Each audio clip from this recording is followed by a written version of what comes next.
Olá pessoal, eu sou o Michael. No vídeo de hoje nós vamos abordar então a importância do cadastramento individual e a forma mais eficaz de evitar inconsistências no eSUS. E além disso falar sobre a inclusão de uma nova ferramenta que a gente tem à nossa disponibilidade agora. Então, bora pro vídeo!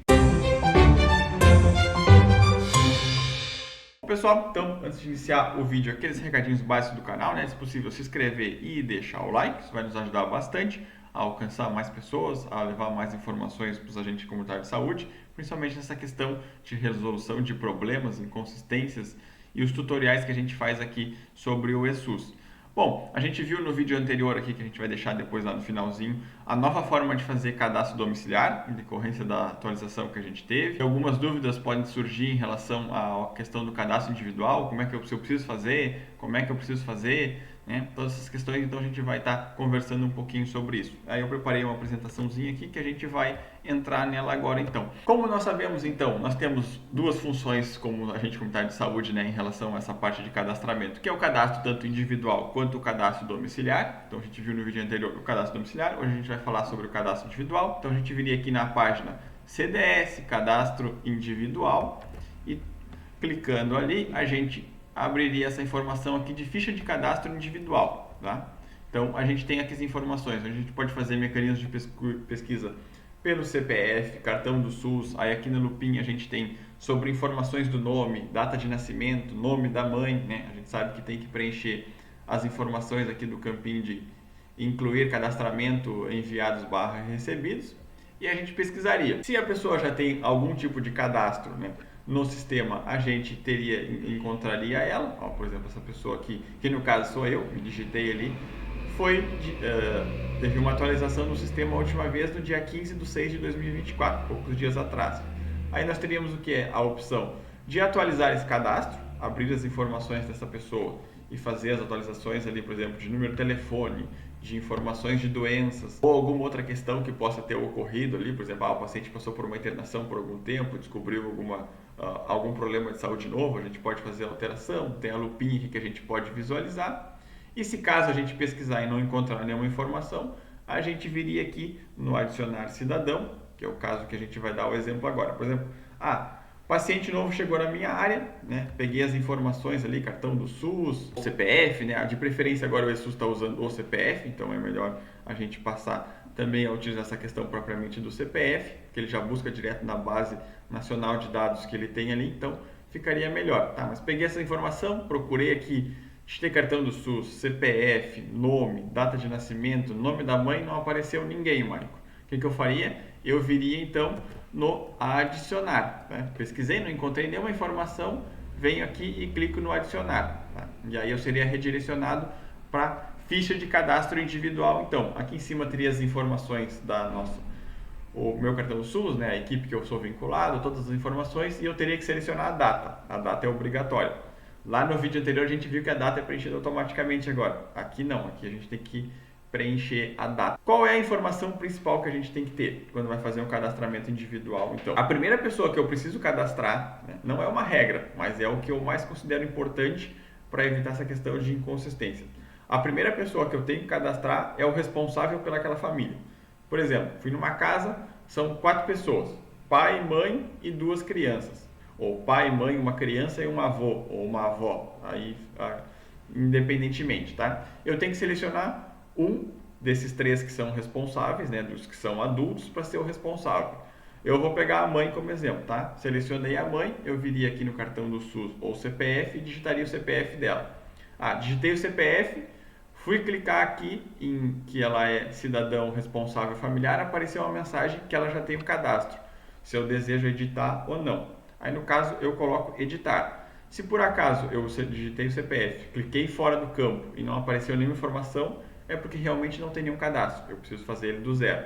Se tiver a opção de editar, ele já vai puxar quase todas as informações. Então eu cadastro primeiramente o cidadão responsável pelo domicílio. Se eu clicar aqui no sim, o quadradinho que tem aqui do lado pedindo a informação do responsável, ele vai ficar cinza, ele não vai ser possível preencher ele.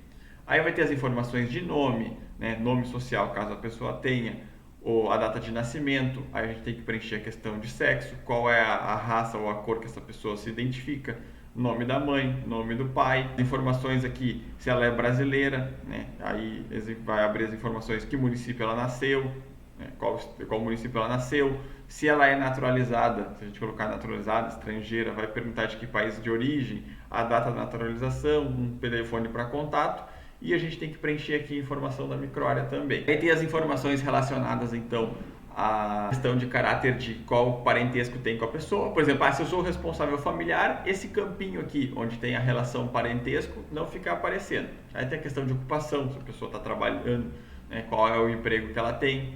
Essas informações aqui referente ao estudo, se a criança, se ela está na creche ou não, se é um adulto, até que parte ela frequentou ou está frequentando. A informação do estado de emprego, se ela está empregada, se ela é autônoma, né, no caso é trabalhador sem carteira, né, se ela está aposentado, pensionista, desempregado, ou servidor público militar, ou outros, tá? Informações aqui para relação às crianças, se tem alguém que acompanha. Aí outras informações em relação ao cuidador tradicional, né, participação de grupo comunitário, se possui plano de saúde privado. Aí tem as informações obrigatórias que passaram a ser agora, que é a questão de orientação sexual e identidade de gênero. Esse responsável, ele se declara heterossexual, eu vou ali e coloco. Ele se declarou gay, eu vou ali e coloco. É lésbica, eu vou ali e coloco. Assexual, pansexual ou outros.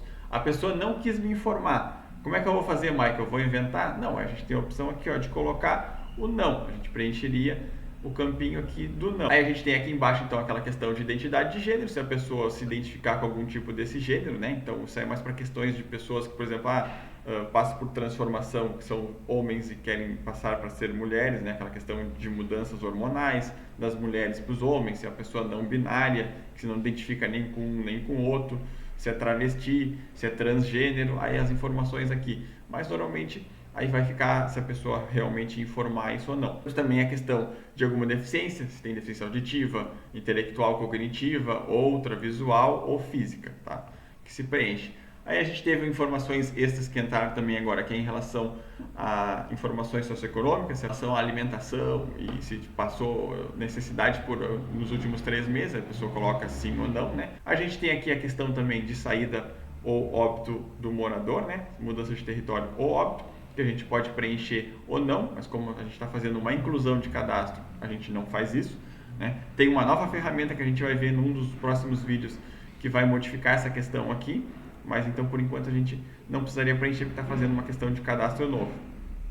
E a gente chegaria na questão então de condições autorreferidas, né? Se a pessoa é gestante, se ela tem o peso adequado, se ela está fora do peso, né? Todas as informações, fumante, alcoólatra, drogado, né? Que utiliza drogas, hipertenso, diabético, AVC, todas essas informações que a gente está acostumado a preencher, tá? Então a gente preencheria todas, a questão de ser morador de rua sim ou não e colocaria em salvar.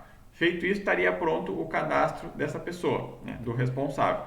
Aí agora eu preciso fazer o cadastramento dos outros indivíduos da casa. Aí eu iria novamente ali pesquisar, não achando eles, colocaria em adicionar e aí preencheria as informações novamente. Aí agora o que eu faço? Eu colocaria aqui o cartão do SUS da pessoa que eu estou cadastrando, tá? Aí eu abri aquela opção de se já tem cadastro, editar sim ou não. E aí depois o que eu faria? Eu viria então aqui no campinho do lado e colocaria não. Esta pessoa não é responsável pela família, porque eu já fiz o cadastro do responsável anterior. E eu colocaria aqui ou o CPF ou o cartão do SUS dessa pessoa, tá? Feita essa parte, então, repetiria o processo com todos os outros membros. Por exemplo, eu tenho exemplo de 4 pessoas. Então, eu cadastraria um como responsável e outras 3 vezes que eu voltasse aqui, eu colocaria o cartão do SUS da pessoa que é subordinada e do outro lado o cartão do SUS do que é responsável. E preencheria todas as informações, faria isso para todas as pessoas. Prestando atenção nessas questões que a gente debateu aqui e informou sobre como fazer essa parte e prestar atenção nas informações que a gente está preenchendo ali, principalmente cartão do SUS, CPF e o nome da pessoa, a gente vai estar evitando e muito a questão das inconsistências. E aí, Maicon, tá, eu fiz o cadastramento individual, agora eu preciso fazer o cadastro domiciliar. Aí o videozinho anterior que a gente fez aqui no canal mostra ali como é que a gente vai fazer. A gente vai ter que ir lá, abrir o cadastro, né? Ou fazer um cadastro novo, ou selecionar uma das ruas e incluir as informações pré-preenchidas ali. Selecionar esse mesmo responsável que a gente tem lá naquele campinho, naquele quadradinho azul do vídeo anterior, onde diz adicionar responsável à família, eu seleciono ele, depois eu vou no campinho cinza ali e adiciono os que são vinculados a ele e depois salvaria e estaria feito o nosso cadastramento tanto individual quanto domiciliar, e com isso a gente teria praticamente nenhum tipo de inconsistência, porque a gente estaria seguindo um passo a passo que evitaria definitivamente a questão das inconsistências. E assim a gente não teria que estar quebrando cabeça depois para resolver elas, que são mais complicadinhas, às vezes muito chatinhas de ficar resolvendo. Mas a gente também teve uma inclusão de uma nova ferramenta, né, que a gente vai passar a falar agora aqui com vocês também. Eu vou abrir aqui a apresentação que eu preparei em relação a ela. Bom, pessoal, então a gente teve uma inclusão de uma nova ferramenta agora, que a gente tem a possibilidade de atualizar os dados do nosso paciente. Só que esses dados a gente consegue fazer essa atualização, né, tanto na parte ali do cidadão como na parte do cadastro domiciliar, mas essa a gente vai mostrar um pouquinho depois. Eu vou mostrar aqui pela parte do cidadão mesmo. Só que para a gente conseguir fazer o uso mais adequado dessa ferramenta aqui, como eu mencionei antes, a gente precisa do cadastro. Nós precisamos fazer o login através da conta do gov.br, que a gente vai ter acesso às informações lá do cartão do SUS, né, do Card SUS, e ele vai trazer as informações para cá para a gente conseguir fazer essas atualizações de uma forma mais tranquila. Então, pessoal, a gente está aqui no nosso menu lateral, né, que tem as informações todas aqui de acompanhamento, agenda, busca ativa, CDS. A gente vai clicar então aqui em cidadão, tá? Cliquei em cidadão, fui redirecionado para essa aba de pesquisa. Posso pesquisar por nome, cartão do SUS, CPF, data de nascimento, nome da mãe, município. Digitei umas informações minhas aqui, dei busca, achei uma informação. Tem o meu nome, todas as informações minhas aqui. A unidade responsável está desvinculada, porque eu me desvinculei antes de vir gravar o vídeo aqui para vocês, para mostrar uma coisa muito interessante que dá para fazer agora, né? Temos aqui um campinho de visualizar e uns 3 pontinhos. A gente pode clicar tanto no visualizar como nos 3 pontinhos. A gente vai ter a opção de atualizar cadastro, ver agendamento, né? Se a gente clicar no visualizar, tem questão de atualizar cadastro, ver agendamento, questão de vacina e outras informações, tá? Aí fica a critério de cada um, poder selecionar o que achar mais adequado. Eu prefiro por aqui, que eu não vou mexer nas outras partes, que eu só consigo visualizar, não tenho acesso para edição. Então eu clicaria nos 3 pontinhos, atualizar cadastro, e aí aqui teria as minhas informações cadastrais, tá? Todas as informações que ele puxa através do Card SUS e do próprio PEC. Por isso da importância do login do gov.br. Quando eu abro aqui, ele puxa as informações lá do Card SUS. Então, tem CPF, cartão do SUS, nome, todas as informações aqui, tá? Por exemplo, Michael, tem um paciente que está cadastrado e eu não sei, faltou alguma informação dele para completar o cadastro. Por exemplo, eu cadastrei ele com o CPF, porque ele não tinha o cartão do SUS e agora ele me conseguiu o cartão do SUS. Aí, se eu vier aqui em atualizar cadastro, vai ter a opção do CPF e do cartão do SUS. Se essa pessoa não tinha cartão do SUS antes no cadastro, porque eu cadastrei com o CPF, eu posso incluir o cartão do SUS dela aqui. Ficou mais fácil para fazer essa inclusão. E aí evita a questão de fazer duplicidade de cadastro sempre, porque aí ele não vai deixar fazer novas modificações, porque já vai estar cadastrado ou não os cartões do SUS. Então a gente tem essa função agora de incluir documentos. Por exemplo, eu cadastrei só com o cartão do SUS, mas eu sei o CPF da pessoa. Para eu não precisar ir lá fazer uma nova adição do cadastro individual ou fazer uma atualização lá, eu venho e faço a atualização aqui, que depois ele vai integrar todas as informações. Eu cadastrei uma vez a pessoa e ela não quis me informar o nome do pai, porque uma questão de que não era registrado, ou não quis me informar porque brigou com o pai. Depois de um tempo ela me passou essa informação, eu posso vir aqui atualizar, posso atualizar lá no individual, dá para fazer em várias partes. Aí tem as informações de nacionalidade, se eu sou brasileiro, o município que eu nasci, as informações de contato telefônico, questão de e-mail, e aqui a novidade que a gente pode fazer agora também. A gente tem aqui então a equipe responsável pelo cidadão, né? Tem essas informaçãozinhas aqui.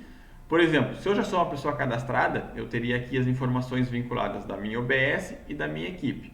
Eu sou uma pessoa que não estou cadastrada atualmente ali no meu endereço, ou eu estou cadastrada, mas eu esqueci de informar a microárea ali no eSUS, né? Quando eu estava fazendo o cadastro individual, eu esqueci de colocar a microárea. Eu posso vir aqui em vincular equipe, tá? Que é esse botãozinho azulzinho que a gente tem com cadeadinho, e aí ele vai abrir uma página lateralizada ali que tem a opção de selecionar a equipe que eu quero vincular. Lembrando que é só da UBS na qual a gente atua, então poderia ser equipe 1, equipe 2, equipe 3. Aí eu me vinculei à equipe 3, aí apareceu a informação aqui, que eu fui vinculado então à equipe 3, né, do posto de saúde da Picrespo. Caso eu botei a equipe errada, eu posso vir aqui em desvincular ou alterar o vínculo, e aí essas informações a gente preenche ali.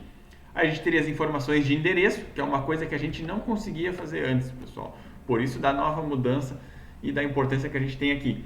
Quando a gente fazia o cadastro individual, era só aquela parte que a gente fazia. O nome, as informações, a questão de saúde. A gente não conseguia editar endereço, né? O endereço era praticamente impossível da gente colocar. Mesmo que a gente faça o cadastro individual não alterava o endereço dentro do eSUS. E agora com essa nova ferramenta que a gente tem de atualizar o cidadão, a gente consegue modificar o endereço também. Muitas vezes quem tinha acesso a essa modificação aqui era enfermeiro, médico e recepcionista. Vocês talvez não tenham chegado a ver antes, mas quando a gente fazia o cadastro e o médico ia consultar e ele precisava lançar ou encaminhar para uma cirurgia, para um exame, para alguma coisa, ele chegava ali, o paciente dizia que estava cadastrado na rua ABC e ele chegava aqui nas informações onde o paciente estava cadastrado, nessas informações de endereço aqui, o paciente estava na rua JJ2, né? Daí ele tinha que pedir para o paciente passar lá na recepção, atualizar o cadastro dele, né? Então agora a gente pode fazer essa atualização aqui. Por exemplo, cadastrei toda a minha família no individual, tá? Perfeitamente como eu fiz no passo a passo anterior, e eu quero conferir se elas estão realmente nesse endereço. Para fazer as mudanças, eu teria a opção de fazer lá no CardSUS, né? Ou fazer por aqui. Se eu fizer as atualizações de endereço por aqui, né? E fiz o login pelo GovBR, automaticamente, conforme as orientações e as informações das atualizações mais novas, essa mudança seria realizada lá no CardSUS também. Às vezes pode ser que dê erro, é uma questão muito mais nova, mas a gente pode fazer essa mudança. Muitas vezes as pessoas, quando fizeram seu cartão do SUS, estavam morando em outra casa, outra cidade ou outro local, mudaram-se para outra região e precisam atualizar essa informação. A gente consegue atualizar por aqui. A gente preencheria aqui o CPF, ele buscaria boa parte das informações, só precisaria colocar o número, aí complemento, referência, a gente bota aqui a área que é 3, né, a equipe 3, e a microárea que é a 01, que é a minha. Teria outras informações complementares, como número do PIS, estado solteiro, tipo sanguíneo, ocupação, escolaridade, né? Se o paciente deseja informar essa questão de orientação sexual, né, aí eu coloquei assim, que ele desejou informar que ele era heterossexual, aí aqui as informações de identidade de gênero, é só colocar não, né, porque aí ou sim, dependendo do que a pessoa te responder. Aí colocaria aqui na opção salvar, teria sido feito o cadastro de todas essas informações, a gente teria feito essa atualização no paciente, então essa foi a nova ferramenta que a gente entrou, que a gente tem a capacidade então agora de atualizar informações dos nossos pacientes. Então, gente, para nunca ter inconsistência, a gente faz um cadastro individual, cuidando das informações que a gente tem que preencher ali, principalmente quem é o responsável, e depois nos subordinados a ele, colocar a questão do quem é o chefe. Depois a gente faz o cadastro domiciliar, como a gente viu no vídeo anterior, selecionando o chefe direitinho, depois selecionando as pessoas e salvando. Por exemplo, Michael, eu fiz toda essa parte, fiz o individual, fiz o domiciliar e eu quero realmente ter certeza que o endereço dessas pessoas vai ficar correto. Aí eu vim nessa parte aqui de atualizar o cidadão, né, que dá para fazer por aqui e por um outro lugar que a gente vai mostrar no vídeo seguinte depois, e faz essas modificações, deixa tudo certinho e evita de o eSUS ficar criando algum tipo de inconsistência, que é o que mais quebra a cabeça de qualquer ACS, é ter que ficar resolvendo as inconsistências depois. Então tá, pessoal, o vídeo de hoje foi esse, né? A gente tratou então sobre essa questão de o cadastro individual juntamente com o cadastro domiciliar, né? Cuidar das informações que a gente vai estar preenchendo, e a gente viu também essa questão dessa nova ferramenta que permite atualizar algumas informações dos pacientes que a gente não tinha acesso anteriormente. Então tá, pessoal, o vídeo de hoje foi esse, eu espero que tenham gostado e até a próxima!